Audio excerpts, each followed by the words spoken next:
Жошунун урпагы Абылкайыр казак хандыгынын түптөлүшүнө түздөн-түз катышкан. Бул далил булактар казак хандыгынын тарыхында Шибандар аттуу жаңы китебинде келтирилген. Борбор калаада ушундай ат менен жарык көргөн жамааттык монографиянын бет ачары болду. Анда Жошунун кичүү уулу Шибандын азыркы Атырау жеринде төрөлүп, Тобул дарыясынын боюнда хан болуп, сөөгү байыркы сыганакка коюлганы айтылат. Ал өзүнүн түздөн-түз урпагы Абылкайыр Өзбек хандыгынын башкаруучусу болгон деген пикирди да четке кагат. 15-16 кылымдарды камтыган жамааттык эмгекте жалпы коомчулукка белгисиз маалыматтар камтылган жана бул үй бүлөнүн тарыхы баяндалган. 3 жыл бою Казакстан жана чет элдик окумуштуулар биргелешип жүргүзгөн изилдөөлөргө илимий жүгүртүүгө кирбеген архивдик документтер жана карталар киргизилген. Китеп казак жана орус тилдеринде басылып чыкты.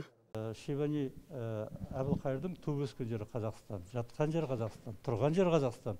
Шибани Абылкайыр Казакстанда туулуп өскөн, Казакстанда жашайт. Бул китепти даярдоодо татар, орус, өзбек, тажик жана биздин мамлекеттик тарых институтунун бир нече окумуштуулары катышты. Анда биздин тиянагыбыз айтып тургандай, казак хандыгын түзүүгө Абылкайыр Шибани түздөн-түз катышкан. Абылкайырдын балдары кезинде көчмөн өзбектер деп аталып калган Мухаммед менен Махмуд гана Самаркандка барып, Шибан уругу өзбек мамлекетин түзө баштаган. Самаркандка кетеди да, уларда Шибан тукумун баратта улар өзбек мемлекети кура баштайт. Мамлекет башчысы жакында Эгемен Казакстан гезитине берген маегинде өлкөнүн тарыхында өзгөчө орду бар инсандарды урмат көрсөтүү салты улуттук өзгөчөлүктү бекемдөөгө өбөлгө түзөөрүн айтты. Президент өлкө тамыры тереңге жатканын айгинелеген Жошунун 800 жылдыгына карата масштабтуу изилдөөлөр жүргүзүлүп жатканын белгиледи. Бул жаатта быйыл Казакстандын көп томдук тарыхы жарыкка чыгат. Бул ишке 200дөн ашык ата мекендик жана 60 чет элдик адистер тартылган.